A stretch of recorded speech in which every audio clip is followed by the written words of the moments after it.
Terrific Tuesday to all of you. Here in Ocala, it is a gorgeous, gorgeous fall day.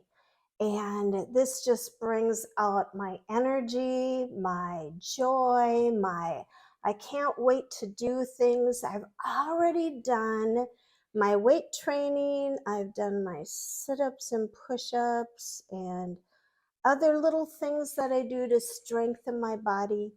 And I'm riding on my little stool that it helps to build my core muscles and to bring balance back. At 5 o'clock this morning, I went for a 3.5 walk in the dark with a flashlight, which was quite fun. What are you doing to build your health, to strengthen your body? And you know, the sad thing is as we age, it's not fair. I'm telling you, it's not fair at all. We have to do more. We can't just sit on our laurels and say, you know, I used to be a long distance runner. I used to be a dance instructor. I used to rollerblade all the time. I used to do all of these things. And then I was a riding instructor, and then I did a lot of endurance riding. I did a lot of things that kept my body in shape, and kaboom, April 13th happened, and the Chabinskys came out. I have some Chabinskys, Junior Chabinsky around my waist, and so now I'm working on getting back into shape. What about you? Going into winter is kind of our, oh, I think I can just sit and snuggle and have a fire in the fireplace and hot chocolate, and I know. Here in Florida, we don't do that, which is amazing. My energy just went fantastic. So just wanted to share a little bit about some of the things that I'm doing. I'm trying to get up to 3 to 4 miles twice a day to bring up my aerobics. I am not running. I'm not in that kind of shape. And my knees and things as I get older say no. So, and then with my horses, what are you working on, or what are you playing, or what are you imagining those things with your horses? So one of the things that I'm really contemplating as I am doing my walks, whether it's last night, I did it at 7 o'clock and it got really dark, and I'm actually just listening to the wind that was going through the trees. It was quite lovely, and watch the sun setting. It was beautiful with the pinks and the purples with the sun setting in Ocala. And so as it was doing that, I was going, what are the things that makes my heart go alive with my horses? And one of the things I really want to develop more is that intuitive communication between the horses and myself, and not just pushing through things, but allowing things to happen, allowing not only their opinions, but what do they like to do? So what's really been funny is that I've been giving them a little bit of Timothy pellet mix with some chamomile oil in their feed, with some aloe vera juice and some apple cider vinegar and some really good healthy salt, and making this a delicious little mixture and putting it in the trailer. And right now, all I have to do is to throw the lead ropes over their backs, and they know which stall to go in. I know all of you who have horses who are in stalls know exactly which room is in the boarding facility. They may want to check everybody else's out, but they know their own, and so do my boys, and and it's quite fun to watch them. So that's been really interesting. And the other thing is just taking time to listen, and listening from my heart, not just listening through my ears, but really, really feeling of them.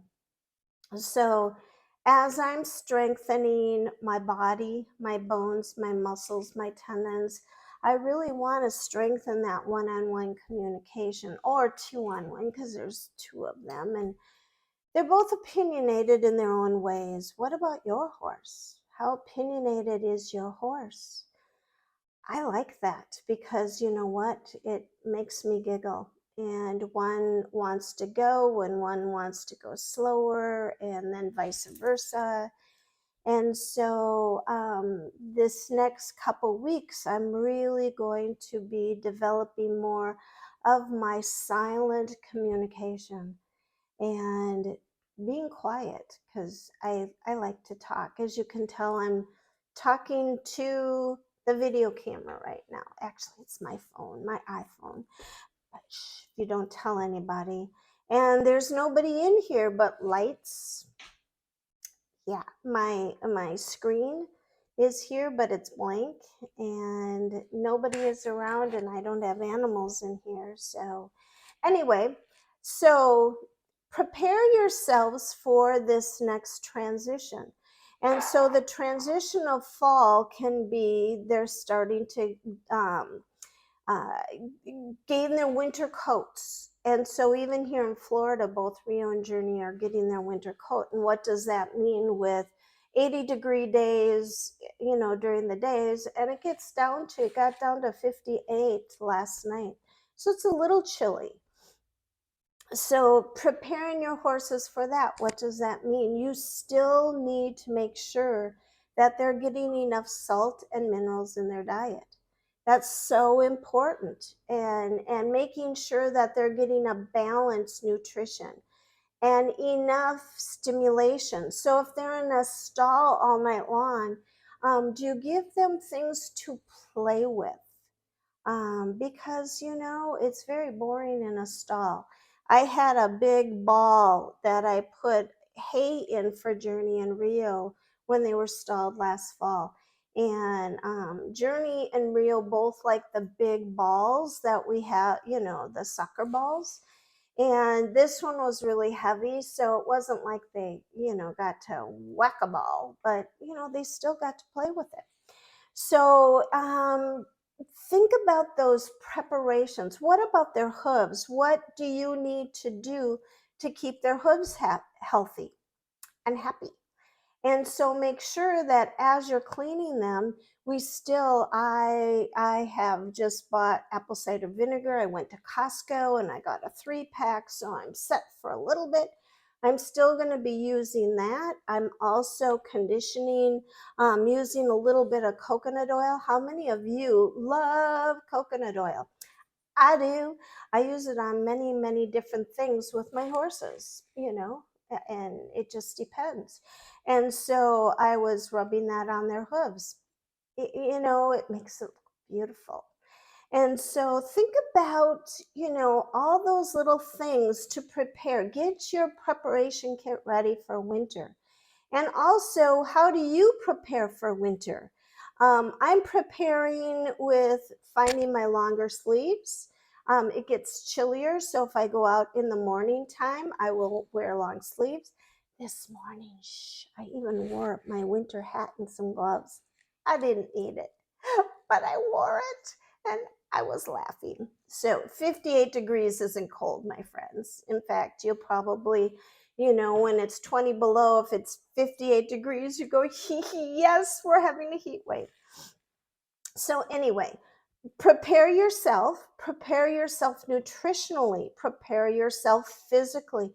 What things are you going to do, which are very simple to do? There's a whole thing of wall sit-ups and wall push-ups and core exercises that don't have to be a lot. And I know it can be, more dangerous going for a walk if it's icy out. What can we do in our homes instead of having to go to a gym? there's a lot of things that I'm doing right now. And one of the things is I'm got my chair out and I'm sitting down and standing up, using my core and my little tushy in the back, tightening it up and using my arms. And I'm doing that, and it actually gets my heart rate up. And I saw somebody doing that, and I went, well, I can do that. So prepare your body and also prepare your mind and your spirit for the winter. It's time for reflection. It's time to snuggle down. It's time for those moments. Did you accomplish those things that you thought you could do this past year in the summer and spring? And if you didn't, don't be hard on yourself. Go, how about that? Was it that important to you? How important is it to do your daily exercises? A lot of people go, yeah, but it's really important to me right now that I strengthen my whole body, my feet, my hands. My hands actually were very affected. My whole arm was very affected by this break, and it's now starting. They're still chubby. They still are, and hopefully that will go away. So I call them Mr. and Mrs. Chabinsky, but I think it's funny. But so think about, why didn't you? Why didn't you go on walks? Why didn't you go to the gym? Why didn't you? And not to be hard on yourself, but to just ask the question. And because we are athletes with our athletic horses. So don't just say, well, I'm in my 40s, I'm in my 50s, I'm in my 60s, I'm in my 70s. A few of you are in your 80s. So think about, in these seasons of your life, how do you strengthen yourself? And I'm not running marathons like I used to. I'm not. No, I'm not even doing 5Ks, but I am walking. And with that, I am really building up my endurance. I'm doing things to strengthen my core muscles and my inner thighs and my arms. It's a whole package. So I want to encourage you to do that. Why? Because you're an athlete, each one of you. And for all of you who are little couch potatoes, because in the winter we snuggle in, there are things that you can do where our chair aerobics. I know Channel 2 PBS used to have a lady who used to do chair workout. Well, think about that. Think about what you can be doing. Or if you are cleaning your house, I don't know how many of you do that, but as you're vacuuming, think about what body parts are moving. And boy, today I put some music on, and I'm just starting to use my arm to vacuum, so I was kind of grooving to the music. Anyway, what does that have to do with horses? Everything, because we need to prepare ourselves. And then earlier, before I got on here, but earlier, I sat and meditated, and I was praying, and I was calming myself, and I was really preparing my spirit. And if you want to share with everyone what you do to prepare yourselves, body, mind, and spirit, comment below. Share this video. Community is so important. You're not alone. I'm kind of alone down here, so you can say, hey, you can drop me a text. You can go, hey, Jen, I miss ya, because I miss all of you. Blessings to you. Blessings on your family, on your herd, on your day. Like, subscribe, comment, share if this is important to you. Love you all. Thank you.